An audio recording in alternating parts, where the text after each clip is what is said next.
here we go. Let's see. YouTube pops up. YouTube says we're live. StreamYard says we're live. I don't know. I don't have a picture here yet, Rich, but we're live. There it is. Oh, there you Subscribe. Malware. Don't care about that. What is this? Oh, this is the phone. His little phone holder. Yeah. We got Pezza in here waiting. Hellfire. Oh, I think you meant Heller. I was like, what is Hellfire? What are we Hellfiring, Pezza? Pezza, did you get shipping notification for my H10 yet? I'm impatiently waiting. Very impatiently waiting. Like a child. Dude, you and your dude. Don't so say bad. You and your toy. You're so bad, dude. I can't help it. White Knight JT is in here. What's up, fella? Let's let a couple people pop in. Yeah, I really can't. Once I get like, it's got to be two things get me: impulse buy, right, or like gambling, like an auction site or anything.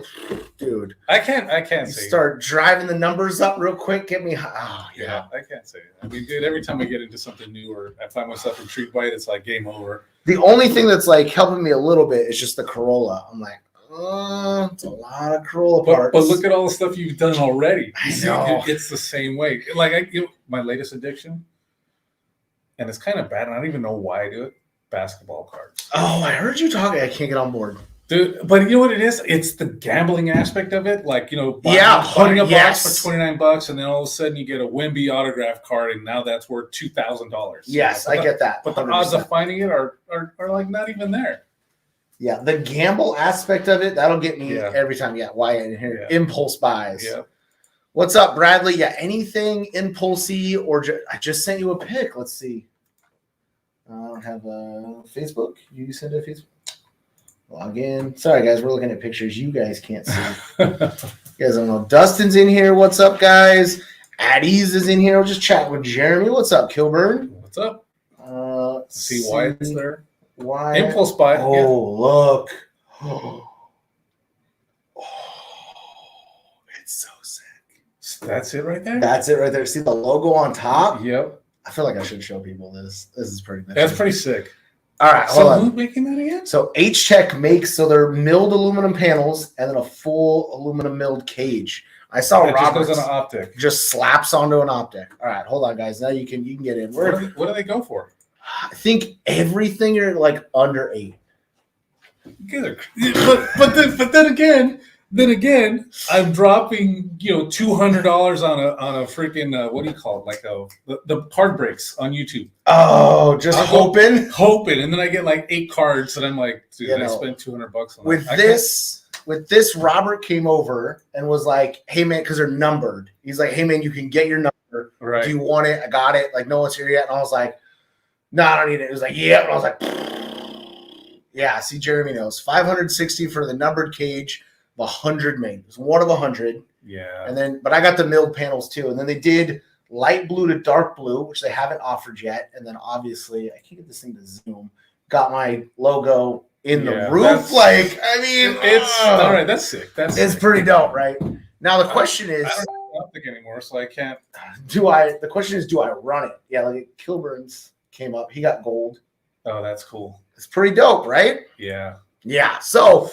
Like, that's like when you get it, like, But that was like today, we'll be talking about it in a minute, the Ripper that's out there. Right. I was like, I know I could talk him down on it. I know I could get a good deal. It'd be fun. But then I'm looking at it like, it's going to be $2,000 to build it. Right. On top of what you got to pay for the cage. Yeah. And then I'm like, I get a spoiler for that.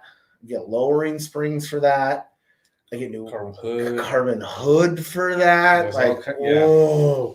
I want to do lowering springs, exhaust, wing tint, and then like call it quits for a little bit.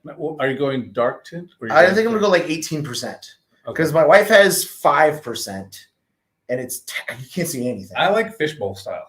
Yes, I got my cars on fishbowl. I have the tint, but I got that clear tint. Yeah, that's what I was thinking about. This that's a lot these days. It's not too bad. It's like an extra like 200. And you got it. You got that basketball card money. No, I got the hookup for you. Oh, do you? Yeah. I think I went to your guy. No, that's a different guy. Is it a different guy? Yeah. All right, then I'll definitely ask you for sure. The only bad part is it's a drive. He's down like in Koreatown. That's fine. I make a day of it. Yeah. I like to drive it. But he does good work. He did my 11. Did he? Yeah. Yeah, I went to the guy that exclusive or something up in Ontario did Carmen's car. Yeah. He did a great job. Super quick, super easy. It was reasonably priced, but I was going to go back to him, but if you got a better guy. Yeah. All right, well, we got people in here. I guess we probably should talk about some Reef business on the Reef live show, not just my Corolla. If you guys got Corolla GR hookups or basketball card hookups, let your boys know. No. Let's see who's in here. Dustin's in here. Stacy's in here. Stacy, Junkyard rocking it today.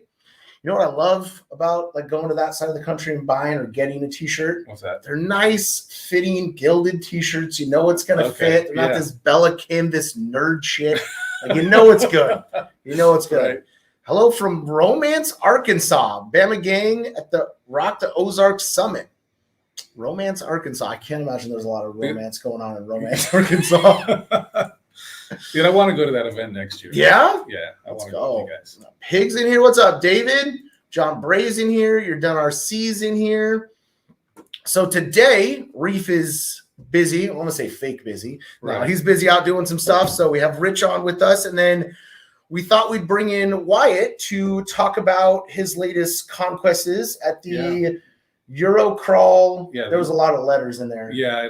EURCCRC, CCCRC. And then he had another bunch of letters. WRCCA Nationals, right? It's on the thumbnail. Where's that thumbnail? It says something. Here we go. Oh, yeah. ERCCA and then WRCCA. Associations, Nationals, Champ. So we're going to bring fun. Wyatt on in a minute, chat with him for a little bit. We got a new part to discuss on here today. Rich has got some secretness over in his chair over there. You guys can't see it. It looks fancy. I don't know what it is, but I kind of like it. Yeah, we got a bunch of cool stuff running out. This new part isn't insanely big, but it's rather cool. Yeah, it's cool. Yeah, I like these like little under the road, like it's a needed thing. It's a nice thing, but it's not like over the top. Like, we don't have to make a big production about it. Any guesses in a shot what it could be? Anybody know what they think it is? See if anybody can guess this one. It took them a while to guess whatever the last one was. Also, I love how this has just become like the storage yard with the rod ends from a couple weeks ago that we talked about. There's still the Sub 49 is here. The BEC is here. I think these are micro tabs. Yeah, those are they're not sub micro tabs. That's right. Tabs. We got a grip of stuff. Let's see. Can you people hear us? Do you know what it is? No guesses? I don't think people want to guess. I don't think they're ready for it. I mean, if you guys don't want to guess, I guess we don't have to show it. I just took pictures of it. Oh, I should pull those pictures up. What did I do with them? I didn't do anything with them. Hold on. Let me pull these pictures up. Well, in the meantime, while we keep with that. Yeah. We'll do a little Kaido House news. Oh, I love some Kaido House news. We got Kaido House news. So the latest release for you guys, and this is one I think is kind of relevant. Ooh, the Clodbuster. Yeah, he got a license with Tamiya. That's pretty crazy. So he did the Hornet on the R34, and then he just did this Clodbuster, which is pretty cool. So kind of tough to get. I think this is going to be really popular because a lot of people remember it from back in the days. Yeah, Clodbusters. So I've had so many people. A real powerhouse. But yeah, he did the whole livery and everything from the Clodbuster. And, you know. The thing about us, again, what blows my mind is that these have aluminum barrels. Like the wheels are actually aluminum. It's so nuts. And then, it still rolls perfect. Yeah, it does. So, they're always so fascinating. The other day, my wife had a friend come over to the house, and her kid is like really into just like Hot Wheels cars or whatever. And like, we don't have anything in the house. And they're like, oh, we have a car. There's some in Dad's room on his dresser. And I like wasn't paying attention. I came out, and she brought the wagon that you got me. And I was like, no, that's not a toy.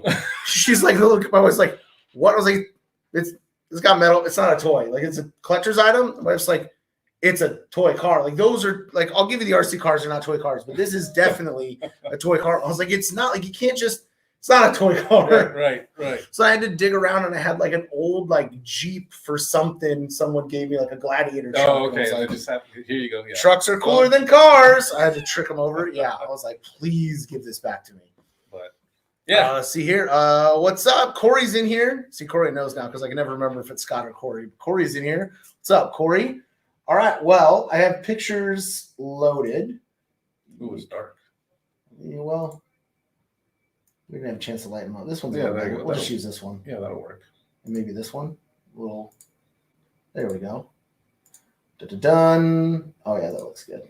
Oh yeah, I didn't have a chance to edit them. So latest and greatest from the masterminds over here with the REEFS RC fellas is the aluminum micro HD servo horn. You can't even see it; it's so small. Guys, look at this thing. Focus, focus, no focusing. I'll pull. Oh, I'm gonna lose it. So look. So Rich, why don't you tell the fellas what that application is for? Why I pull this up over here? The main, I mean, the probably the most common one it'll be used for is the low C mini LMT. Okay. So this is almost literally a direct replacement. We added the couple holes there so you can, if anybody wants to use it for other types of stuff. But it actually has the 3 C clips in there. We tooled them up so we can actually do our own servo saver as far as the HD springs on it. Comes with the hardware, laser etched, and again, it's nothing super major. But you know what? There's a lot. There's a lot of those mini LMTs out there. What is it? The Son of a Digger and the Grave Digger one. So it's really a cool little piece that you'd be able to drop on, and then especially when you throw what do we do, the 179? Yeah, 179, and drop this on there. Yeah, protect that for sure.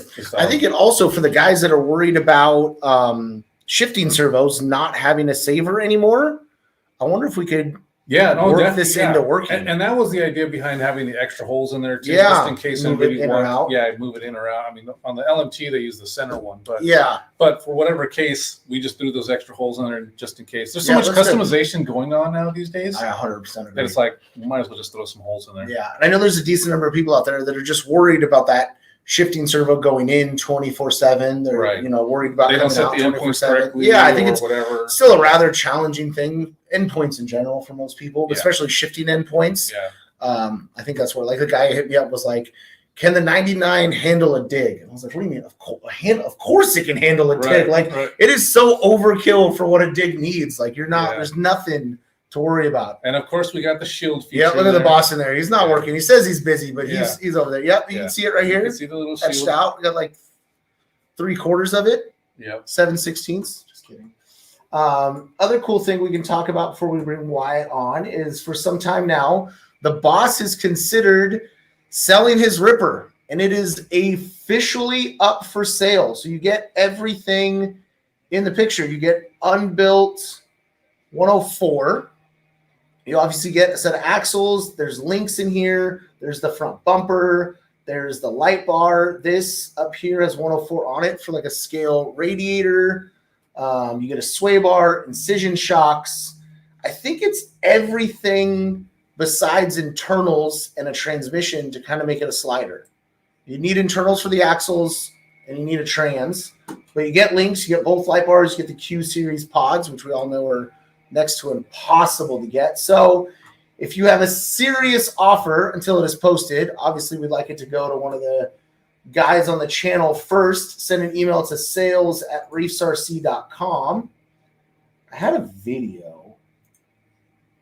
Let's go here. Back. Here we go. You're sharing those.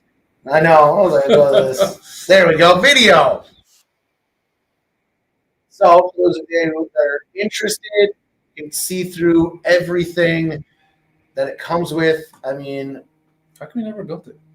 I don't know. How come you never built it? He never got all the parts. Oh, okay. Yeah, I built the last one, but you need everything. There's no internals. It needs 10-2 frame rails. It needs a 3-gear trans. Oh, okay. What was the deal with those lights that you were talking about? I never followed the Ripper. The Q series lights, they're available for everybody, but they're never in stock. Oh. They are the most insanely bright light. That's like a scale actual light. They got an actual heat sink on the back, and they're really good, but you can never find them. They are constantly out of stock. Right.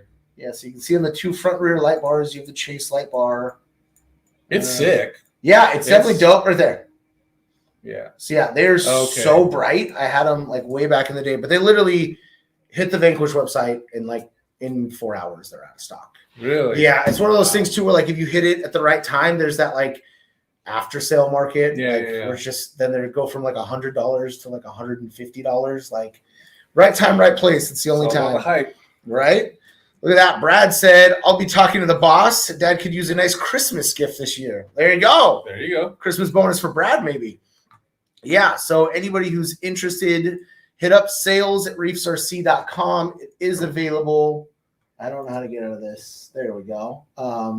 Yeah, it's pretty cool. It's untouched. You get to build it up. Nothing's been ran. You can kind of pick your own running gear outside of the running gear that is there and go through it. You can put an XPT3 trans in it. I'm sure if you bought it for the right asking price, you might get a free trans for it. Might be able to work in a couple deals through there. Throw it in there. Right. You never know. All right. Well, let's bring Mr. Wyatt on board here. No, that's that. Let's go. Add to stage. Wyatt! What's up? Here he is. What's up? Gotta see. Ooh, little cars. Yeah. It's more just don't get the white wood in there. There you go. Yeah, I get that. I don't know how to crop your image. Yeah. I like how the camera just keeps transitioning. It's like it doesn't know the white balance it really wants. It's like Well, I have the window open. Maybe. So maybe the sun's coming through. Yeah. There we go. Servo of your choice included with the Ripper sale. Bonus. There you go. That can't be bad. Yeah. Wyatt, you want a Ripper? I know a good deal on one. Yeah. I got your address. I know. Yeah. I think I have a couple. I'll probably be all right. Yeah, you have a plethora. I was looking the other day. I really don't have that many rigs when you look at a guy like you or Wyatt. Like, I feel like I own too many. And I look at Wyatt's thing. I look at the reef wall. I look at your shop where you can't even walk through your office anymore. There's so many. So, and it's like, I don't feel that bad when I come here. People come to my house and make me feel bad. Like, you own too many. I've seen, when we've done some of our team chats, I see that stuff. You got a lot. I got a lot of junk. Oh.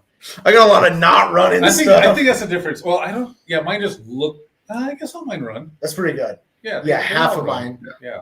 Wyatt, with what's behind you, what runs and what just looks like it's a crawler? Like this row are projects, just these like 5 or 6 here. That's not bad. And then below me, like the rest of there is just chassis and links and axles, and so that's pretty good. So 3/4 of them run. Yeah. Yeah, I'm the opposite. I recognize the one right behind him with the blue rings. Oh yeah. This one up here? Yeah, that's the MOA comp crawler. It was actually, it was going to be that was going to be the direction for the second low C comp crawler. Was going to be really? MOA. Yeah, so we got those MOA set up so we could test it and try and see if we can make it work. Dang, that's pretty nice. We even drew the axles back then. Yeah, we had some crazy axles built up for it. So, but yeah, it has the MOA conversion on it that guy was selling. That's pretty crazy. And I was like, dude, what am I going to do with this thing? So like, hey, here, Wyatt, you want it? Those are the days. Those are the days when you got to catch a Rick. Yep. Robert offered $3,000 for a private client. Reef said, hell no. Yeah. Well, there we go. That was quickly done. I know reserve not yet, Matt. I'm just starting off the bidding. All right. Well, now we got a bidding war, $3,000 coming above $3,000. Yeah. Not for me. No. Not for me. No. Not for me. Right? Are you above $3,000? No. Is the white thing over your head a tugboat? Doesn't that look like a tugboat? I don't know. I told you impulse buys, okay? See why it gets me.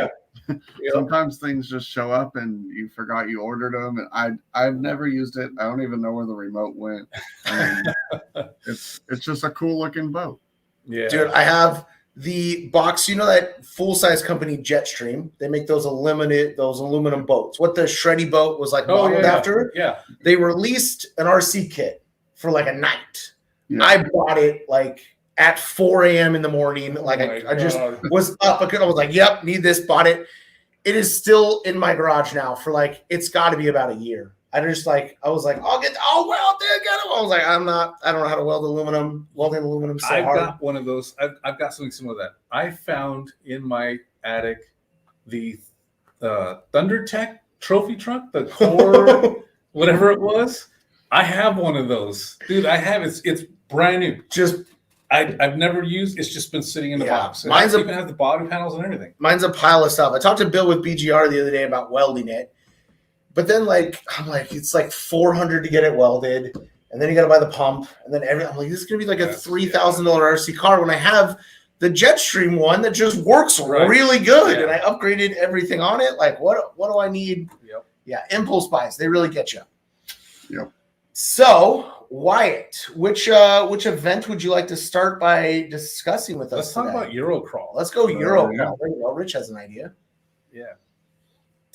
So I guess the thing is, obviously you can give an overview on what happened there, but I think some of the things that I'm really interested to, besides the comp itself and how well you did and what you were the classes, is what some of the trends were. Because obviously you just went to the Nationals, and then you've been to a lot of the events in the U.S. Like, what's the difference in not only culturally but also just in what they're running over there? Yeah, compared to here. For the most part, the trucks had like a lot of the same axles. So you saw the Deluxe Super Lights, the XR10 axles, a few like Berg or Bully axles with upgrades and stuff. Right. The biggest difference was chassis. Okay. There's European manufacturers chassis that we either don't use over here or don't really think about, or it's just the US has so many chassis and they have so many chassis, so a lot of forward skid. I was gonna say, is their initial chassis setup much different than what we're used to running on the West Coast? Yeah, it's a lot of high clearance forward skid. And if it is center skid, like, it's way up there. They have, from my understanding, they don't have the rock that we have. It's more centralized, or like they have 0 rocks and they have to go to a quarry, and it's just a bunch of pile of like old cement pieces and rocks, and so that made sense for the types of chassis I saw. Okay. A lot of it came down to what they can get for price. But pretty much everyone I talked to was saying how their importing is different than ours, and so something from here, they have to add 30% or more to get it to them, and so there's a lot to do with that. So the top few guys in every class, I kind of looked at their trucks, or tried to afterwards, and they're pretty similar to builds you see. And there's one that stood out was, I think it's Nordic Crawl. So they have a sporty chassis, MOA chassis, performance scale, which would be like our kind of like class 2, I guess you could call it, or performance trail build. And they're all super far forward skid, stuff like that, the high angle. So I picked up one of those Nordic. I had the Ice Dragon for a little bit, put like AR-45 portals underneath it. It was a fun build. I was shocked because it's so different than anything we have out here. It was rather, I was like, why is the skid so up there? Like, the front links are like this long, and the rear links, you have like, it's meant to have a carrier bearing halfway through. Like, that's how long the rear is. Like, when I was putting it together, I was like, I don't have a carrier bearing, and like, I'm gonna have to get the front drive shaft's like this long, the rear one, but it did really good for that vertical kind of up crawling stuff. Ledge to ledge, it was pretty good on, but it was a very different build than anything I've ever done. When I went to Germany with Jake Wright for the German Nationals or championships or whatever, this was what comp crawling was like, the really big thing, 2 wheels, whatever. And we went there with our comp crawlers, and it was in a quarry as well. It was in a big rock quarry where we were at. But one of the craziest things for me was that how hardcore they were into scalers before we were into scalers.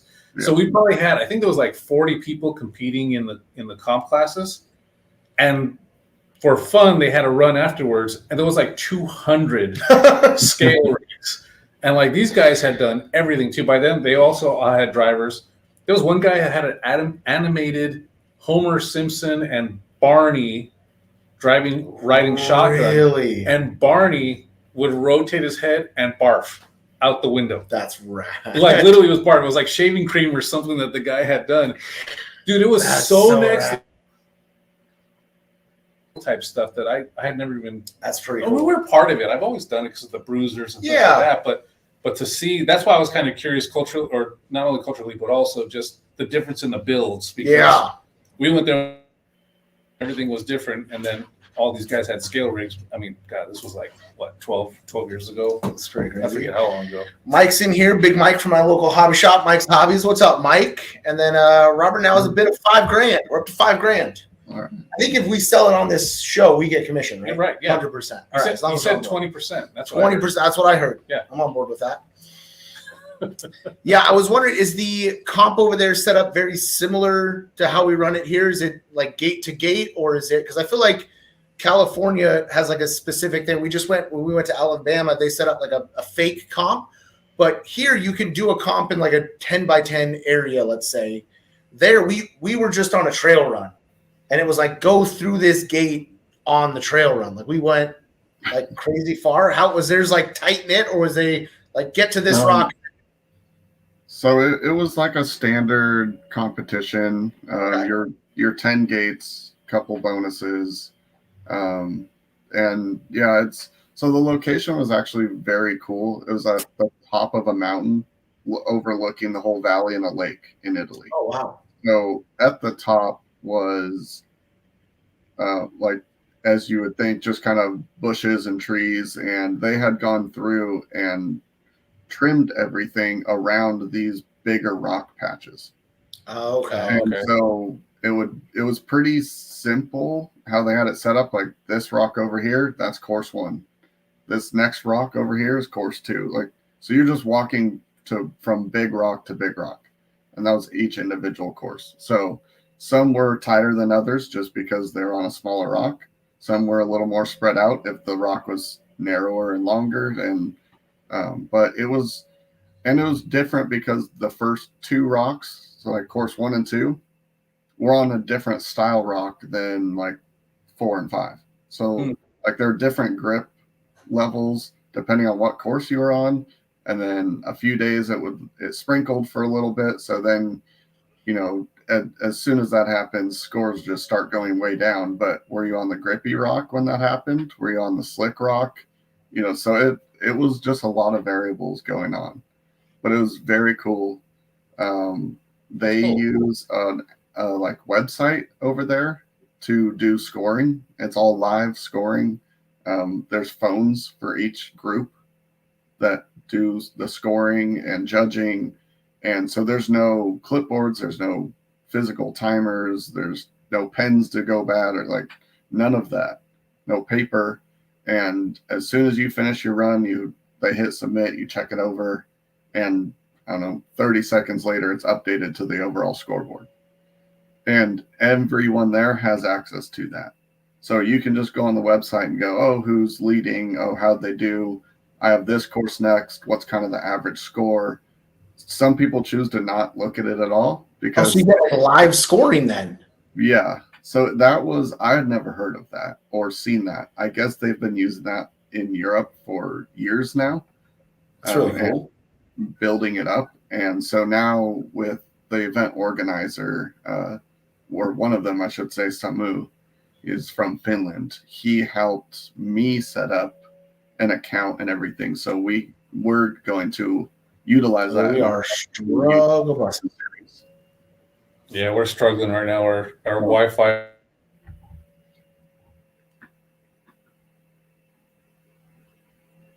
And we keep. We just got darker. Like we haven't changed anything. You're back. All right, I can see you laugh now. Yeah.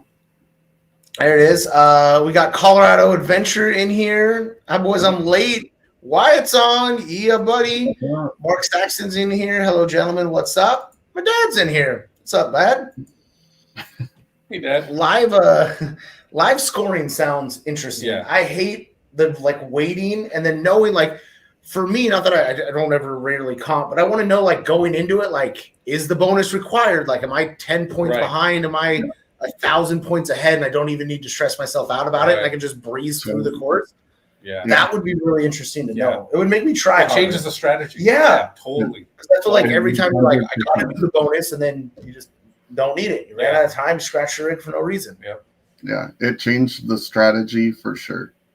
Because going into you couldn't really tell until you had probably 3 or 4 of the 6 courses done where you were, if you even had a chance.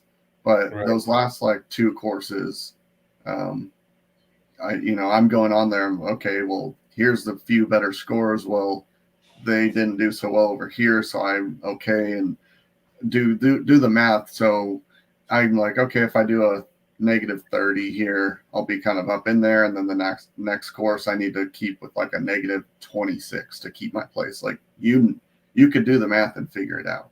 Whereas normally you just run your day and you find out at the end of the day where you ended up.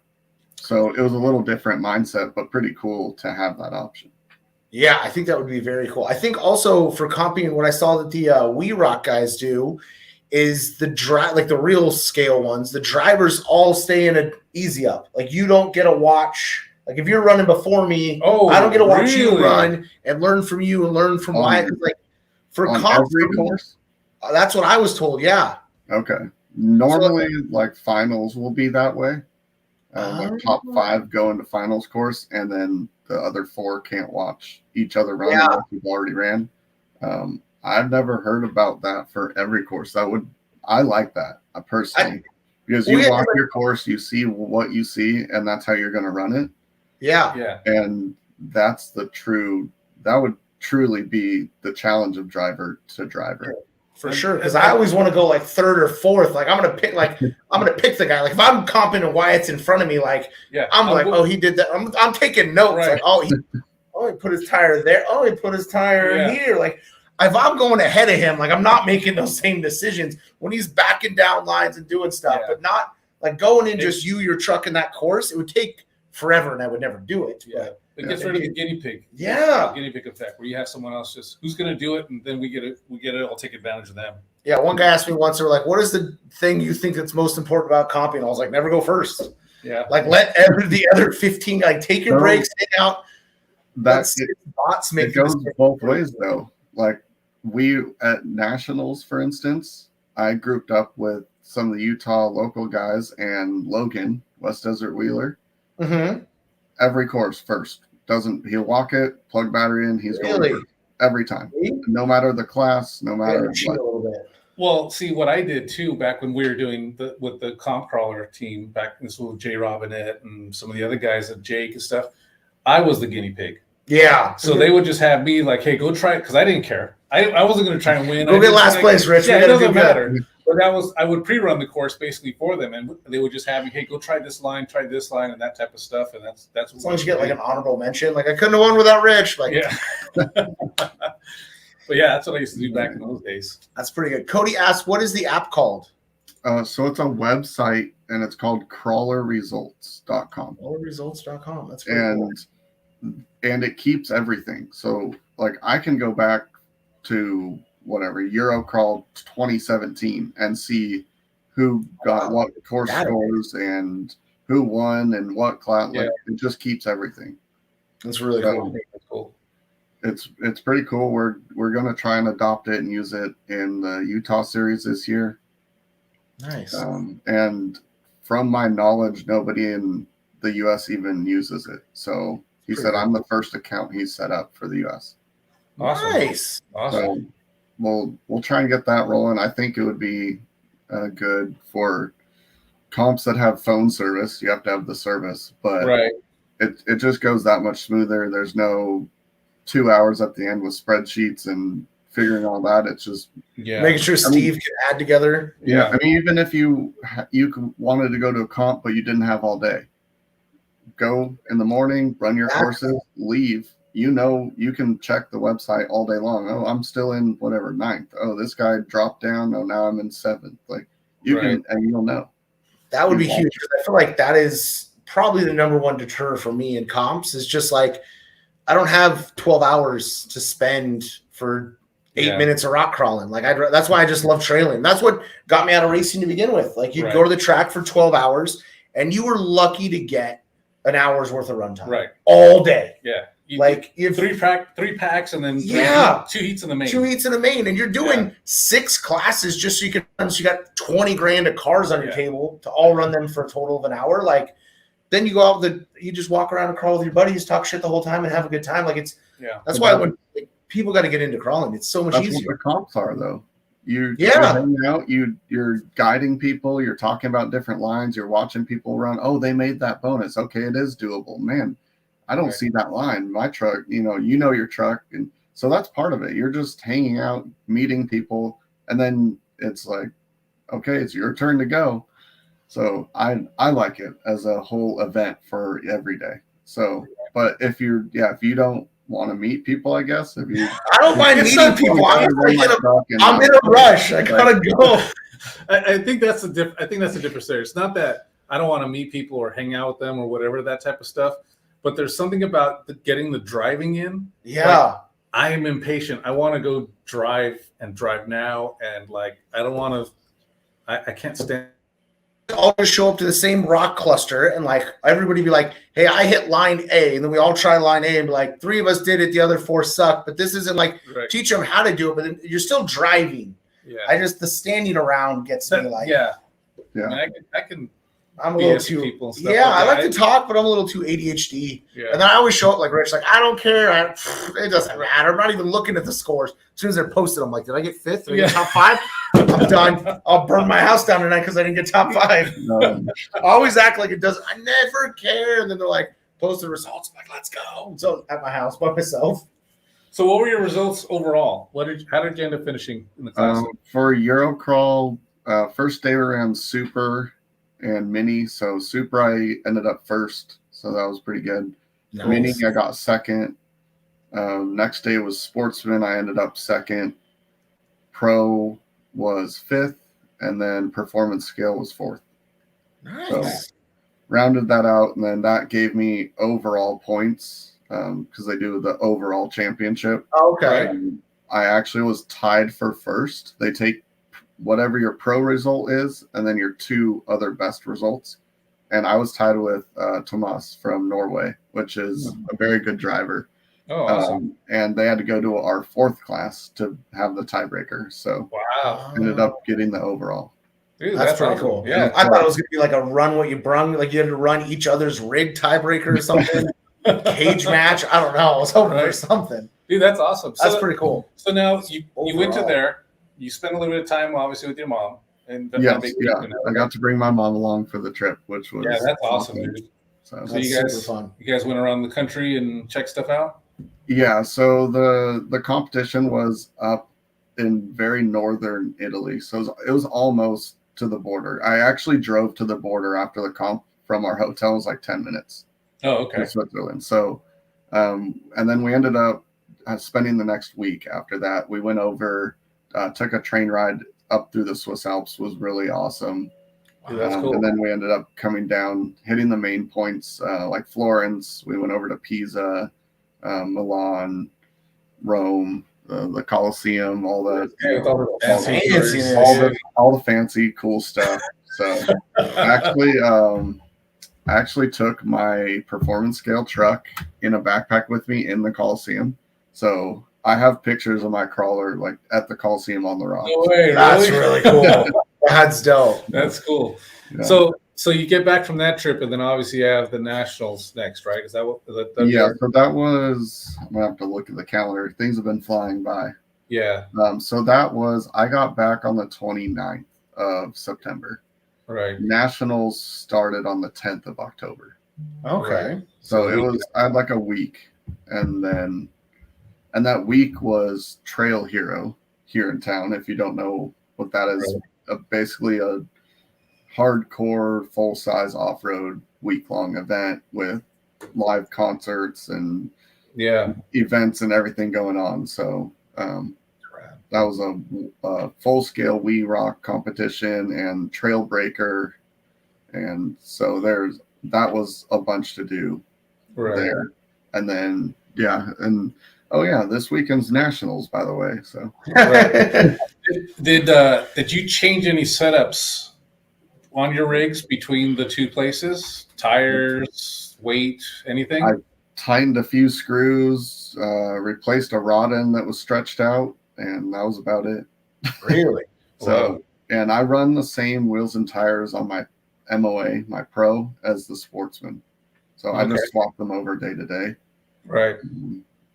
Not super ideal. So I'm working on a new setup for that to start testing. But yeah, I didn't change anything going from there to here, which Nationals was just north of me in Cedar City. So crazy. My brain, I would have just this is why I would have got last. I would have changed everything. Different thing. Shock oil because of the plane. I'd have moved things over. I'd have brought 50 tires with me for no reason, just to have them, even though I know I'm going to run the ones I like. Yeah. I learned that probably like 2 years into comping, just stop changing your truck.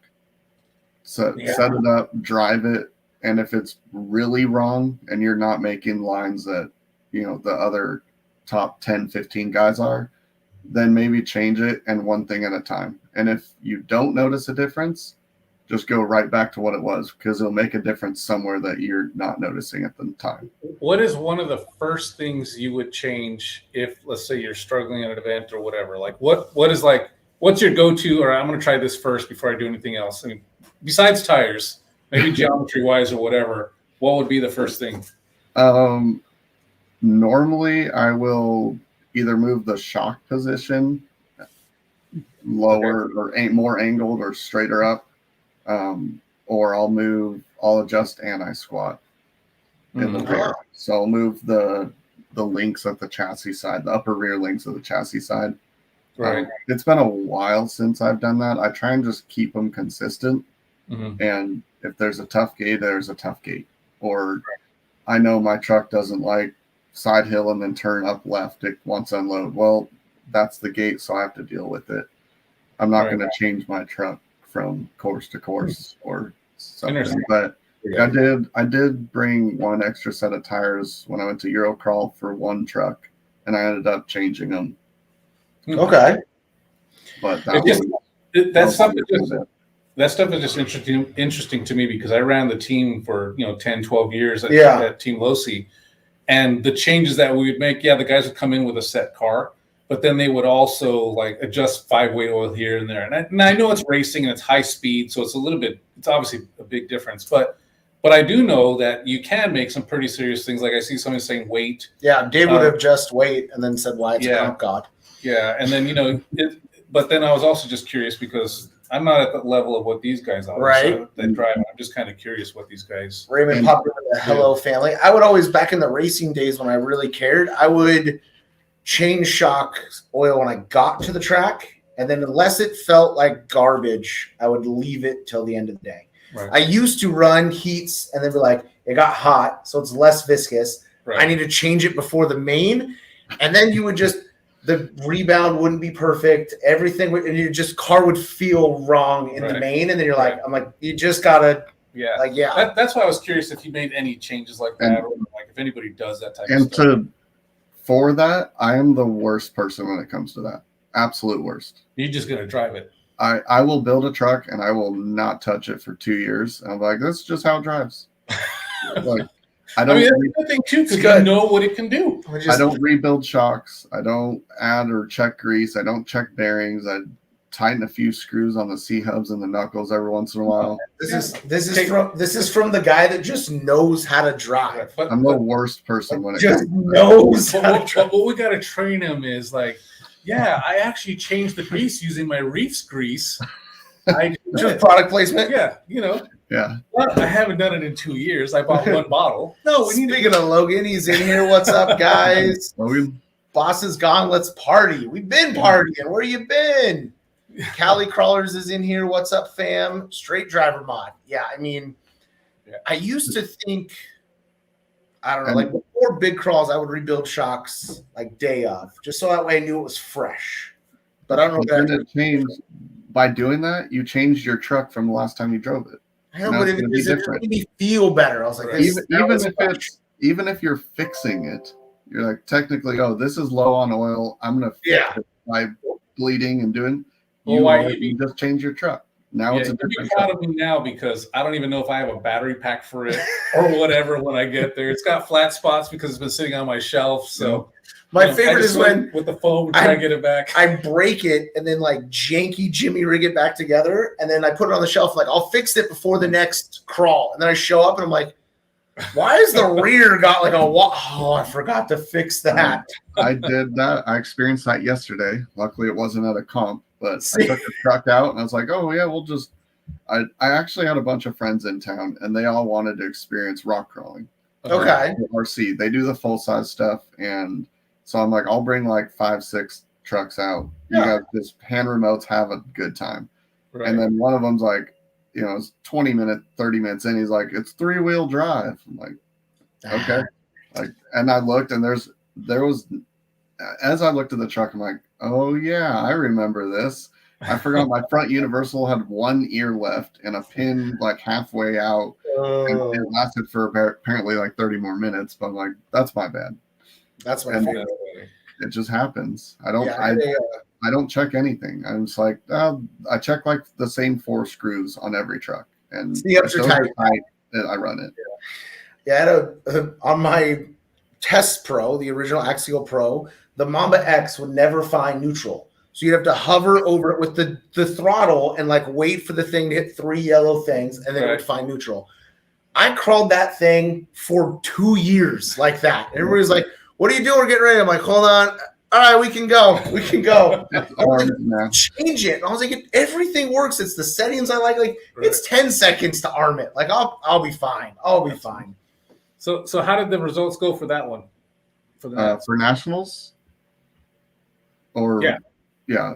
So that was good as well. I ended up with a second, a third, a fourth, and a fifth. Oh wow! So I got a little one of each. So right. And then that ended up putting me for first overall by I think 1 point. So amazing. That's awesome, dude. I mean, obviously something to be proud of because you got to be consistent to be able to have good finishes and combine them all. So it shows that you can run all these different classes. That's pretty impressive to me. I mean, obviously it'd be nice to take first place in a particular class, whatever. That's always really cool. But then again, at the same time too, being able to drive all these different types of vehicles and pull off this type of finish, dude, that's awesome, man. Yeah, there's always place to improve. Friends are giving me a hard time. Well, you got first, like you whatever. I'm like, yeah, I could have gotten first in every class. So right. I need to do better. Awesome. That's cool, man. Right on. So yeah, I'm actually now after that we don't have our next big competition for those are in I think May in Arizona for the summer shootout. So I'm actually building a new sporty and a new pro. Okay. So nice. It's exciting. I haven't changed them in probably 2 years now. So I'm gonna try something different just to try it. Yeah.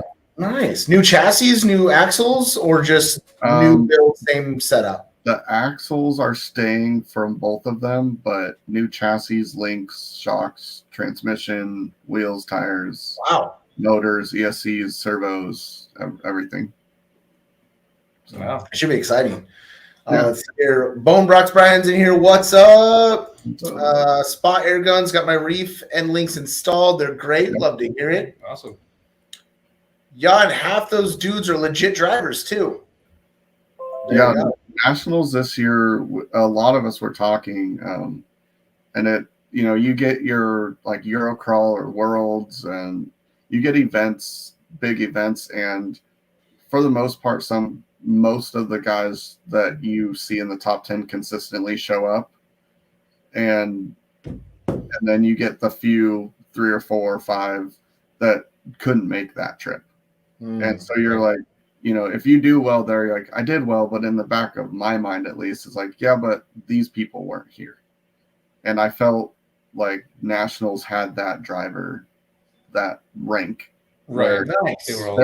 There were 20 guys there that could have won every day. I mean, that it was competition, and there's maybe 3 or 4 guys that didn't make this one. Right. So, very cool. But yeah, it was a good competition, and yeah, big thanks obviously to all the sponsors and the people that behind the scenes make it happen with permits and make sure everything's where it should be and for all the events. So it's keeping the hobby alive.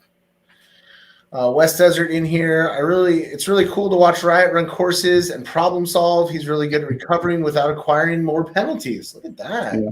So yeah, we talked about that a little bit afterwards. Just watching each other drive throughout the weekend, and a lot of people come ask me like, "Oh, do you practice?" I never practice. I will never set gates up. I go out there, put my truck in weird positions, and then, okay, how do you get it back to where you want it? Right. So, or just see crazy lines and, okay, well, how do I figure that out? Do I have to come in from the left? Do I come in from the right? Do I go from the bottom? Do you back into it? Just play around and see what happens. And then when something doesn't go right and your front falls in a hole or something, you're, okay, I've seen this before. Let's figure this out again. Yeah. Yeah, I think that's the biggest thing is like knowing, number one, how your truck's going to react to that specific line. And then when it doesn't react that way, like, okay, how do I recover without panicking? Yeah. I'm a big panicker. It didn't go that way, full throttle. Yeah. There's a lot of people I like cringe because they just grab throttle and they're like, I hope everything's metal. I'm also like so bad, like I'll take that to like just take a reverse, and I'm like beep, and like, why don't you just go all like just keep going? Like, and I'm like, instead of one reverse, it's like 9. You like, don't well, 85 points for no reason, bro. You don't get 1 point by the foot you back up. It's just I just always am like, go. I only need like an inch, and then I still mess it up. Like maybe you take 3 feet this time. Right. Like, all right. Yeah. I suck at that, and then like I always can make the line, but then like I'll have gate here and then gate here, and I'm like, oh, I crushed that line, and my truck's going that way, and I'm like, I'm like, I got to come back. Like going from one gate to line up to that next gate is, I think, such a challenge. I think one of the things, I don't think no one appreciates how difficult that is. Yeah. Go ahead, Wyatt. I was gonna say, when I walk courses, people are like, gate 1, all right, gate 2, all right, and I'm gate 1. Okay, where do I go to get to gate 2? How do I want to get into? I look between gates more than I look at the gate. Right. You know, I was gonna say, and that saves so much time, because if you know you're technical, okay, crawling up through gate 1, I know exactly where to go. I'm 3/4 throttle. All right, I'm at gate 2 now. Whereas some people looking where to go as they're running. I got to get out to Utah and go hang out with Wyatt and go run for a day, because every time that we've run together, it was for a promotional video for Axial back when we were doing stuff. So we would shoot little pieces and sections here and there, but I never got to actually like run and try stuff and just run my rigs. I think that's what's been the problem for me, is I didn't go to comps. And then anytime we did stuff, I would be just these short videos. Yeah. And I'd just be going click to click. All right, let's see if we can climb this and shoot the video. And that's it. So. Get your truck ready for the 21st of December. Okay. That's the last comp for. I don't even want to comp. I want to just spend a day with you where you're running those lines and putting it in weird spots, and I just want to learn that type of stuff. I don't even want to go to a comp. Just take your pride before you get that day and shove it deep down in your back pocket, because you're not going to need it all day. I'll never forget what it was like the last time before we moved. We hit like the local spot, and I was like, dude, we found this new line, and he like walked up what we thought was cool and was like, why don't we go 6 feet over where it's vertical and then traverse this and then go? And I was like, because I can't do it. No one else here can. And then like he did this one section. It was like rock to rock. It was vertical. There was like a V ditch at the top, and to drop your passenger tire into it, but there was no way to get it over there because you had to start driver. And it took him a minute. He did it. Man, I took like 3 different rigs there to finally make that line. Like the whole crawl, like it's 3/4 of the way in the crawl. And everybody's like, why are we just flying through? And I was like, shut up. I got to get to the spot. I got to try the spot again. But also the guys you crawl with, like out here, I get to crawl with Logan and Connor a lot, and there's another guy, Cam, and like a few others, probably a good like 10 of us that all push each other for that. Right. So like, you know, like 2 days ago, like, hey, what are you doing after work? Okay, well, I found these like 2 or 3 lines, and we're gonna go try them. 3 of us sat there for like 2 hours, and we got through 2 of them. That's, But, I love that. That's such what I like. fun. That's what I we like. sit there and we're like, well, you're close, but your wheelbase is this much, and mine's a little, and I'm a eighth of an inch narrower, and like Right. I have a plastic pumpkin, you have aluminum, so it doesn't really want to slide. So it's just hanging out and figuring that out. And when other people are showing you, hey, I have this other line, let's push each other, and now you know where it is, go out whenever, and then you text them at the random day, hey, I got that line, but I found another one next to it, so let's go back. Like, so fun. Cody commented in here, I watched a few vids from the WRCCA finals, and it was super surprising to see the most of the rear steer guys were still using trim switches. The dude with the stick remote took it with a dinosaur. yeah, there's a few guys that just they still run the twin sticks. I could never. And that was actually bring that up. That was very popular in Europe. Yeah. A lot of guys run that for every class. Really? Yeah. And I That's how I started. It hurts my brain. I can't do it. Yeah. I wouldn't get through 2 gates without pointing out. Like my brain does not work with left and right and like no. Well, in the construction gear, you get the twin sticks, and that makes sense to me because like one is working Left, drive, right. and then right works auxiliary, so that like works for my brain. But the minute the guy was like, they like went independently, so like this was forward, this was left, I was just like, I can't do it. I don't want to drive anymore. Yeah. Colorado Cody came back in, and then you have Logan with one-handed. Right. Show off. Yeah. You know who's from Utah at comps? They drive one-handed, drinking the other, filming themselves, whatever they're doing. Hand in their pocket, just running the course. I could scale like that. I got the little thumb wheel and everything, but to have it in competitions, I got to have it close, and I go right back to racing. I need it close to my body. Like the guys that drive and they're like out, I'm like, bro, bring it in, get it to like I can't. The leaning. Oh. Yeah, a couple jump backs. Yeah. Yeah, I can't have it out. And I still love a drop wheel. Everybody's always like, why do you have a drop wheel? And I was like, it just feels right. That even messed me up. I went from the MT4 to a drop wheel, and I had to move the drop wheel back so that my trigger hand and my steering are in line with each other. Like I can't have one out here, back here. I had to have them in line. Like even that messed me up. Interesting. Yeah, I love a drop wheel. Moose Jaw RC's Body Shop is in here. Losi Hammer Ray recommendations for a servo. Raw 500. Raw 500. Yeah, there it is. If you want more, go 900 Smart, but Raw 500 will kick butt all day, every day. Rich came out for one of the North versus South comps. It was great to see him out on a course. That's right. Yeah, I did do that. Yeah, a couple of local guys are trying to plan for like March of next year to hit key spots and then like end out by Wyatt. Oh, okay. So come through, hit Horseman's, hit Vegas, somewhere else, and then end in San Paulo, and then come all the way back out. Like a weekend? Like a 4-day trip. Yeah. Oh, wow. I was like, I don't know. There's got to be an event in there somewhere for me to be able to justify this. March 22nd is a competition out here. There we go. Okay. We'll end with that. But yeah, I was like, I need an event. It's got to be a reef sanction, something to get me out of the house. I can go ride my mountain bike. Yeah. Off-road my truck and RC crawl. All on the same day. Same day. Perfect. Yeah. I'll be there. But you have to bring your actual comp crawlers because it's sporty and pro. So. Oh, yeah. No, I'll do that. I have neither of those. I'm always like, I'm going to build one. And then you have until March. Yep. I don't even know. Let's just see what he finds to buy within the next 2 months. Though. Yeah, it would have to be like you'd have to get me late at night after a couple of beverages and be like, Brock, this one's a good deal. Buy it now. And I'm like, okay. If you're like, you got to piece all this stuff together, I would never ever get it. I would never. No. It's just got to be like a spur. Like if I'm there at the event, I crawl his, and he's like, hey, that guy's got one for sale. It's badass. Okay, I'll buy that one. Right. Like it's got to be spur of the moment for me. Yep. Yeah. I can't think. I'll get out there. I got to get out there. I love it out there.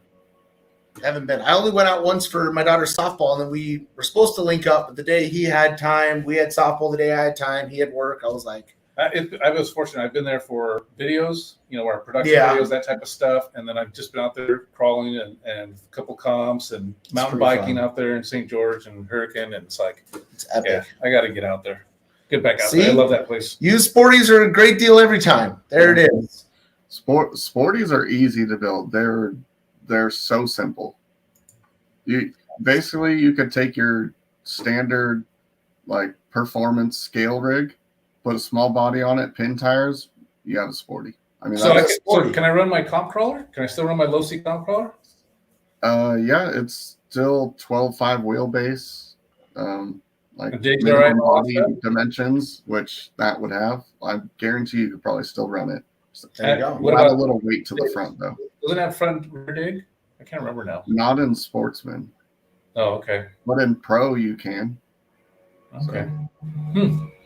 Cool. Yeah. Oh, it would be fun. All righty. Well, Wyatt, we really appreciate you coming on and chatting with us today.